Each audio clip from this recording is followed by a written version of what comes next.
ओम नमः शिवाय। जय महाकाल। दोस्तों वैशाख मास की एकादशी के दिन व्रत रखने से पूरे वैशाख मास के दान पुण्य का फल मिलता है। कहते हैं वैशाख मास के शुक्ल पक्ष की एकादशी, जिसे मोहिनी एकादशी भी कहा जाता है, ये समस्त पाप और दुखों का नाश करने वाली, सौभाग्य में वृद्धि करने वाली, धन का आशीर्वाद देने वाली एकादशी मानी जाती है। कहते हैं इस व्रत को करने से मनुष्य मोह बंधन से छूटकर मोक्ष की प्राप्ति करता है।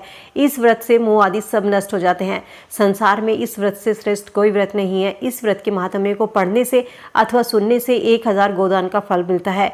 इस एकादशी की कथा वैशाख मास के दान पुण्य देने के समक्ष होती है। अतः हर मनुष्य को एकादशी का व्रत जरूर करना चाहिए और एकादशी व्रत की कथा को जरूर पढ़ना चाहिए। मोहिनी एकादशी व्रत की कथा महर्षि वशिष्ठ जी ने श्री रामचंद्र जी से कही थी। एक समय श्री राम ने कहा, हे गुरुदेव, कोई ऐसा व्रत बताइए जिससे समस्त पाप और दुख नष्ट हो जाए। मैं सीता जी के वियोग से बहुत दुखी हूँ। महर्षि बोले, हे राम, आपने बहुत अच्छा प्रश्न किया है। आपकी बुद्धि अत्यंत शुद्ध और पवित्र है। यदि कोई इस युग में आपका स्मरण करता है, केवल आपका नाम मात्र लेने से मनुष्य पवित्र और शुद्ध हो जाता है, तो भी आप लोकहित में ये प्रश्न बहुत अच्छा है। वैशाख मास में जो एकादशी आती है उसे मोहिनी एकादशी के नाम से जाना जाता है।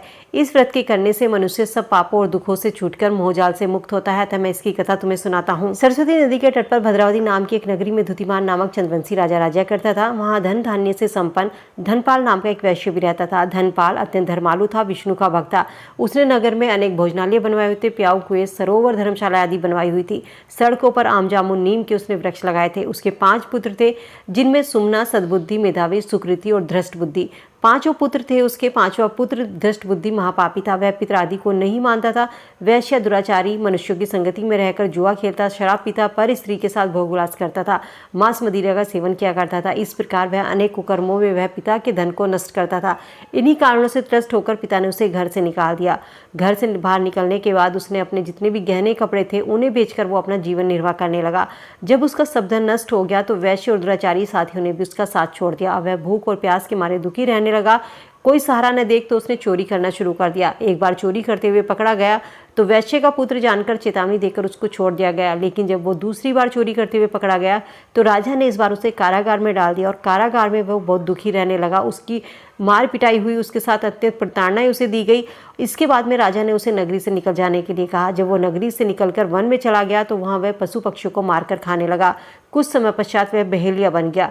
धनुष बाण लेकर पशु पक्षियों को मारकर खाने लगा और एक दिन भूख प्यास से व्यतीत होकर खाने की तलाश में घूमता फिरता कौंडिल्य ऋषि के आश्रम में पहुंचा। उस समय वैशाख मास चल रहा था और ऋषि गंगा में स्नान कर रहे थे। ऋषि मुनि के गंगा में स्नान करते समय उनके भीगे हुए वस्त्रों के कुछ छींटे धृष्ट बुद्धि पर पड़ने से उसको सद्बुद्धि की प्राप्ति हुई।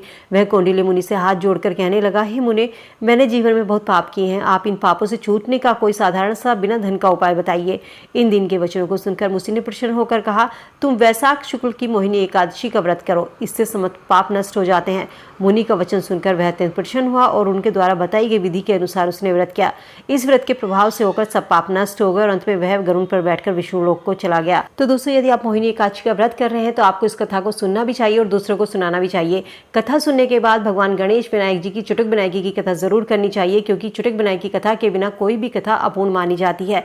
तो जब भी आप कथा सुने तो चुटक विनायकी की कथा जरूर कहें। चलिए अब जान लेते हैं मोहिनी एकादशी के दिन हमें कौन से कार्य हैं जो करने चाहिए और कौन से ऐसे कार्य हैं जो हमें नहीं करने चाहिए। दोस्तों, मोहिनी एकादशी पर क्या करें? मोहिनी एकादशी पर भगवान विष्णु की आराधना करने से घर में सुख समृद्धि आती है। वहीं आपको साथ ही साथ लक्ष्मी जी की पूजा करनी है। खासकर आपको भगवान विष्णु की मोहिनी रूप की पूजा करनी चाहिए। भगवान विष्णु को चंदन और जौ जरूर चढ़ाने चाहिए, क्योंकि यह व्रत परम सात्विकता का होता है, आचरण की शुद्धि का व्रत माना जाता है। इस दिन व्रत उपवास रखकर मोह माया के बंधन से मुक्त होने के लिए एकादशी बहुत अच्छी मानी जाती है। हमें अपने जीवन धर्म काल में धर्म का आचरण करते हुए मोक्ष की प्राप्ति के लिए एकादशी व्रत जरूर करना चाहिए। यदि आप एकादशी का व्रत कर रहे हैं तो इस दिन आपको 108 माला मंत्र का जाप जरूर करना चाहिए। आप इन मंत्रों का जाप कर सकते हैं। ओम विष्णुवे नमः, ओम नमो भगवते वासुदेवाय, श्री कृष्ण गोविंद हरे मुरारी, हे नाथ नारायण वासुदेवा, ओम नारायण विद्महे वासुदेवाय धीमहि तन्नो विष्णु प्रचोदयात्, या ओम नमो नारायण श्रीमन नारायण नारायण हरि हरि। इन मंत्रों में से किसी एक मंत्र की 108 माला का जाप एकादशी के दिन जरूर करें। चलिए अब जानते हैं मोहिनी एकादशी के दिन हमें क्या नहीं करना चाहिए। मोहिनी एकादशी के दिन या कोई भी एकादशी है तो इस दिन हमें चावल का सेवन नहीं करना चाहिए। एकादशी के दिन तुलसी के पत्ते नहीं तोड़ने चाहिए। आप भगवान विष्णु को तुलसी के पत्ते चढ़ा रहे हैं एकादशी पर तो इन्हें एक दिन पहले ही तोड़कर रख लीजिए। तुलसी के पत्ते कभी भी बासी नहीं होते। एकादशी के दिन किसी के साथ क्रोध नहीं करना चाहिए, किसी को अपशब्द नहीं बोलना चाहिए। आपके दरवाजे पर यदि कोई भिक्षुक भिक्षा मांगने आया है तो उसको खाली हाथ नहीं लौटाना चाहिए। कोशिश कीजिए एकादशी के दिन किसी की निंदा ना करें, किसी से बहस ना करें या बुरी संगत में रहने वालों का भी त्याग कर देना चाहिए। चलिए अब जानते हैं एकादशी व्रत की पूजा विधि किस तरीके से करनी है। एकादशी के दिन सुबह ब्रह्म मुहूर्त में उठकर स्नान करने के बाद में साफ सुथरे कपड़े पहन लीजिए। इसके बाद एक चौकी लीजिए, चौकी पर लाल रंग का कपड़ा बिछाकर उस पर भगवान विष्णु के साथ में माँ लक्ष्मी की प्रतिमा को स्थापित करें। इनके सामने घी का दिया जलाएं। भगवान विष्णु को पीले रंग के फूल अर्पित करें, चावल अर्पित करें। चावल ध्यान रखें टूटे हुए नहीं होने चाहिए। नारियल चढ़ाइए, मेवे चढ़ाइए। इसके बाद में भगवान विष्णु की पूजा में इस चीज़ का जरूर ध्यान रखें कि भगवान विष्णु को तुलसी दल जरूर अर्पित करें, क्योंकि भगवान विष्णु को तुलसी सबसे अधिक प्रिय है और उनका कोई भी भोग, उनकी बिना पूजा, भगवान विष्णु की कोई भी पूजा बिना तुलसी के अधूरी मानी जाती है। इसके बाद जब आप पूजा करना बैठे तो उसमें थोड़ा सा गंगा जल हाथ में लेकर संकल्प लीजिए कि आज मैं एकादशी व्रत की कथा कर रही हूँ, व्रत रख रही हूँ। मैंने ये संकल्प लिया है, मैं किसी की बुराई नहीं करूँगी, किसी की निंदा नहीं करूँगी और भगवान अगर मुझसे कोई गलती होती है तो मेरी गलती को क्षमा करें, मेरे इस व्रत को पूर्ण करने में मुझे शक्ति प्रदान करें। इस तरीके का संकल्प लेकर जो भी आपकी मनोकामना है भगवान विष्णु से, माँ लक्ष्मी से कहिए। इसके बाद में ध्यान रखें जब भी आप भगवान विष्णु की पूजा करते हैं तो उनके उसमें तुलसी दल जरूर शामिल करें, क्योंकि भगवान विष्णु को तुलसी सबसे अधिक प्रिय है और भगवान विष्णु की पूजा, उनका कोई भी भोग बिना तुलसी के अधूरा माना जाता है। इसके बाद भगवान विष्णु की आरती करें, सूर्य देव को जल अर्पित करें। पूजा करने के बाद जब आप सूर्य देव को जल अर्पित करें तो उनके लोटे में लाल रंग का सिंदूर मीठा डालकर उनको जल अर्पित करें। इस दिन एकादशी की पूजा में कथा जरूर सुने और चुटक विनायकी की कथा जरूर सुने। इसके बाद में आप कथा दूसरों को सुना भी सकते हैं, क्योंकि कथा सुनने से और मात्र कथा सुनाने से भी आपको वैशाख मास के दान पुण्य के, पूरे माह के दान पुण्य का फल आपको मिलता है।